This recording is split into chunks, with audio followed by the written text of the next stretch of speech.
e tá apreensivo.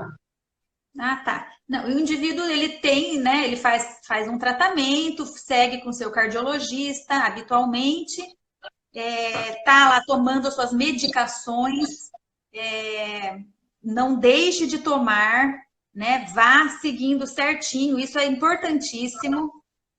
Andar falando algumas coisas sobre medicamentos que pode interferir. Uhum. Tudo no coronavírus é muito, muito novo. A gente está aprendendo conforme a pandemia se avança. Então, assim, medicação de uso contínuo não deve ser mudada, não deve ser alterada. Ele deve seguir uma alimentação saudável, né? Porque assim, o indivíduo cardiopata, ele, na grande maioria, é um paciente que é bem, ele é estável, né? Sim, Ele deve manter sua pressão bem controlada, com o uso da medicação, uma alimentação saudável, sem excesso de sal, procurar manter, então, o equilíbrio emocional, né? Isso é importantíssimo. E, mas é bem isso, assim, as recomendações são essas, de manter a calma e, e, é claro, a recomendação de ficar em casa, né, em isolamento isolamento. social, não só o cardiopata, mas, na verdade, toda a Todos, né? população que puder deve ficar em casa para que a gente consiga reduzir a velocidade de transmissão desse vírus, né? Então, a ideia seria o seguinte: esse vírus ele tem um tempo que ele fica, né, circulando. Então, menos pessoas andando por aí, tendo contato com outras, você vai transmitir, vai ter menor transmissão, mas vai continuar havendo essa transmissão. Então, se você consegue frear esse ritmo, os indivíduos que estão contraindo a doença estão já sarando dela, estão criando imunidade a ela, né? E os idosos e quem tem as doenças que são mais preocupantes estão lá quietinhos e estamos tentando protegê-los. Então, com o ritmo da infecção, esse ritmo diminuindo, então, com o tempo, isso vai passar, todo mundo vai ter contato com o vírus, né? E vai ficar imune a ele. Aí a epidemia vai acabar. E com isso, menos idosos vão entrando em contato para que não tenham uma sobrecarga, né, no sistema de saúde. Sim.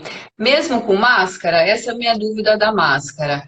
É, vamos supor, eu tô com dor de garganta, mas eu preciso ver uma pessoa idosa. Eu colocando a máscara, é sinal de que realmente vai estar tudo bem? Então, você está sentindo que a sua garganta está doendo. Isso. Você não sabe o que está acontecendo ali, né? Pode ser que você esteja com uma infecção leve, que para você ela apareceu de uma maneira muito discreta, só com uma dor de garganta. Isso pode ser, sim, que você esteja infectada. Então, se você estiver sentindo esse tipo de sintoma, deve se proteger. E a recomendação é essa: você está se percebendo, estou resfriada, eu estou espirrando, estou tendo algum sintoma respiratório, você, se for sair, você deve usar sim a máscara para não transmitir para as Para não outras. transmitir. Isso. Doutora Juliana, você fala bastante também em suas redes sociais sobre o tabagismo, né? Eu tenho É. notado que você tem falado bastante sobre esse assunto, dando dicas também, enfim, que você trata de pessoas, bastante pessoas que são fumantes, né? Como é que fica a saúde dessas pessoas frente a esse quadro? Então, o tabagismo, eu tenho abordado muito esse assunto, porque ele é, na verdade, a primeira causa de morte evitável no mundo. Então, você tratar o tabagismo, você vai estar fornecendo para o paciente uma chance né? Reduzindo o risco dele do infarto, reduzindo... são 55 doenças, ou mais, 60 doenças que estão ligadas ao tabagismo.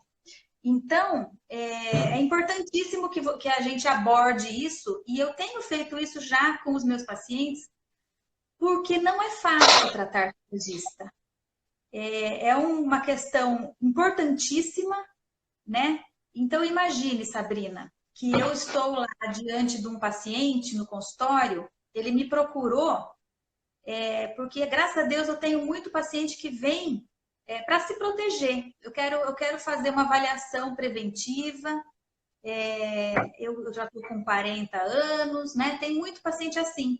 E a gente vai observando, né? Vamos fazer exames, vamos então controlar os seus fatores de risco, e a gente nota ali que o paciente pode ter uma pressão um pouco alta, para isso a gente pode dar uma medicação. Se a gente nota que ele tem o colesterol elevado, medicação é muito simples hoje em dia, né? Quase 90% dos pacientes, a gente com uma medicação, uma dose baixa, a gente consegue controlar. Mas o mais difícil é fazer o paciente mudar de estilo de vida. Fazer com que ele faça uma atividade física regular, isso é dificílimo. Fazer com que ele siga uma alimentação saudável, né? Principalmente se ele tiver ter restrição alimentar, paciente que já está pré-diabético, diminuir o consumo de açúcar. E o tabagismo, né, é uma coisa que não existe, olha, faça isso ou faça aquilo. Na verdade, você precisa, o médico precisa abordar o paciente exaustivamente, consulta após consulta, e tentar convencê-lo de que é uma prática ruim e que precisa ser abandonada. Então, eu tenho feito muito essa abordagem, fiz cursos ultimamente nessa área, porque até na nossa área médica, a gente tem uma formação muito pouca, né, muito fraca nessa área. A gente não tem uma vivência tão grande, sabia? Até na residência de cardiologia, né? A gente tem passa-se muito rápido por esse tema. Então, eu tenho... E um tema tão importante, né? Muito principalmente, importante. Né, para os cardiologistas, sei lá se é principalmente, mas eu acredito que sim, né? Porque mexe diretamente também com a artéria, veia, né? Mexe demais. Então, o tabagismo, ele tá envolvido, então, com... Se você for lá numa unidade coronária, fazer uma visita ali, se o paciente tem menos de 45 anos, e você pode ter certeza que a primeira causa do infarto dele foi o tabagismo. Então, ele tá relacionado demais com as doenças cardiovasculares.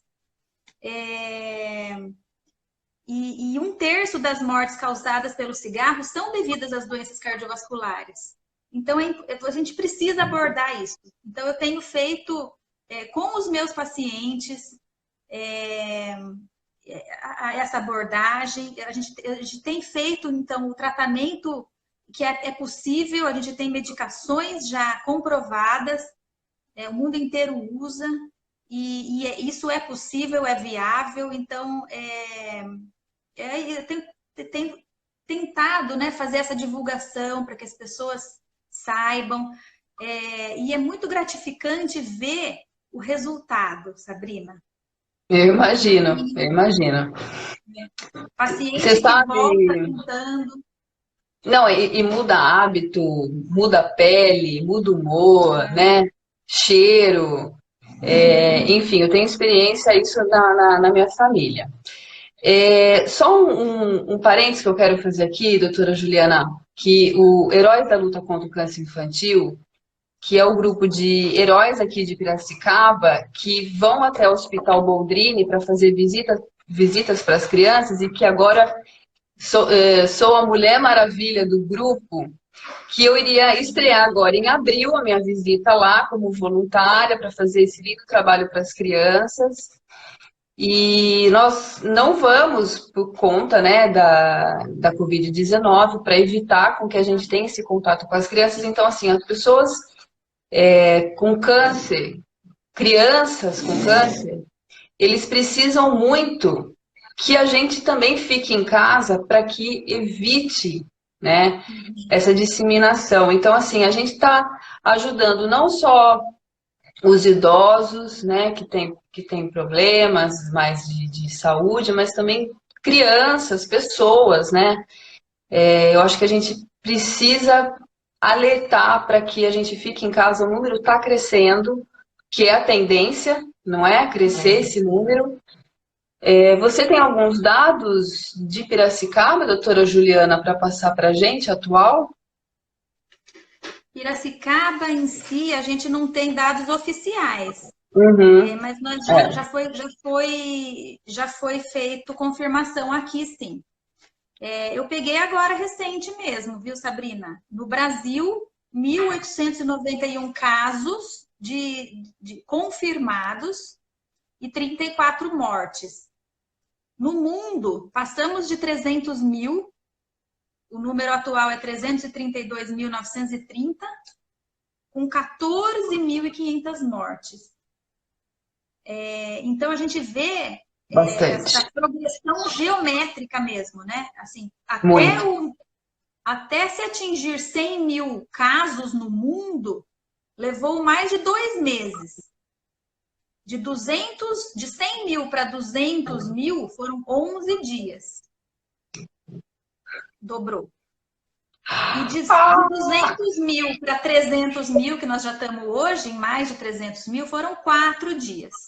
Nós estamos no pico ainda da epidemia, né? Então, ela lá na China, naquela região, já está arrefecendo, mas ela está vindo para já está no mundo inteiro, né? Só que chegando agora com força, né? Aqui na nossa região.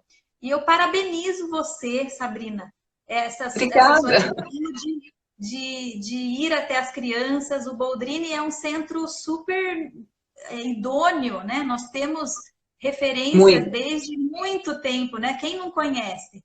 E é claro que toda ajuda é muito válida e sim, esse tipo de atitude a gente tem que pensar, nós temos que exercitar a cidadania dessa maneira, pensar no próximo, né? Eu tenho 45 anos, você tem menos do que isso, tem muita gente 39. jovem que vai passar, né? Vai passar por isso, graças a Deus, muito bem. Mas eu tenho mãe, eu tenho pai de mais de 70 anos, eu conheço sua mãe Marisa, minha paciente, Está nos todos nós, né? assistindo, é meu pai. Então, todos nós temos para quem pensar, né? Então, assim, Sim, não vai acontecer comigo, mas pode acontecer com ele. Ministério da Saúde hoje mesmo recomendou, vacinação começou, né? verdade. E assim, também tem um pouco de cautela, né? Nós temos um prazo para essa primeira fase, que são os idosos, os profissionais da saúde. Tem que ter bom senso, né? Então, não é para lotar o posto de saúde e Então, eu ficar até ia te aquela perguntar isso, porque aqui em Piracicaba acabou. Ontem mesmo, começou ontem e já acabou. E a previsão, quinta-feira para chegar, é isso? É mesmo? Não tenho essa informação, Sabrina. É, diz que acabou, se eu não me engano foram... Não, não vou falar números, eu não estou me lembrando, para não falar errado, mas acabou. Então, assim, o desespero também das pessoas de se precaverem com a gripe e mas de repente não pensando no coronavírus, porque está lá na fila, perto, um tosse, um fala. É super É, complicado, né? sim.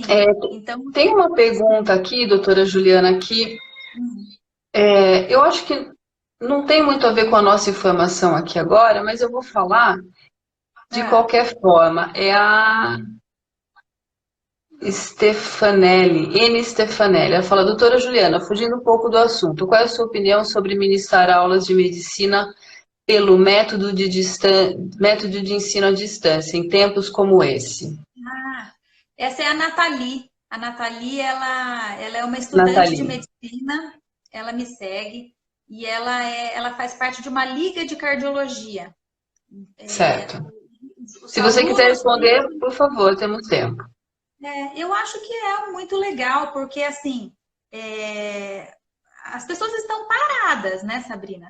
Cada um está quieto Totalmente. dentro de casa e consumindo conteúdo muito inadequado, né? Eu acho assim, pode até ser um conteúdo adequado, mas uma massiva exposição, não é? Se você É, for olhar hoje na televisão, você liga a televisão por volta sei lá, 11 horas da manhã, já estão falando nesse assunto. Não até existe nem antes. novela mais. Novela ninguém não tem mais porque já gravou, e o que gravou, gravou, o que não gravou vai acabar, né? Então, É, assim, muita informação, e não é necessário. Pensa comigo. Você, no seu dia a dia, se você fica 1 hora ouvindo um podcast de qualidade, você consegue escutar tudo que tem de informação do Brasil e do sim. mundo e ficar informada. 1 hora é suficiente. Para que você ficar mais tempo se expondo? Então, assim, é claro, as pessoas devem procurar, é inevitável mídia social, WhatsApp, né? Então, assim, por que não usar isso que nós estamos hoje reclusos e dispostos com tempo, né, para escutar e para consumir esse conteúdo de uma maneira produtiva, né? Então, acho que é super válido, viu, Nathalie? A gente usar esse tempo e produzir conteúdo para, Exato.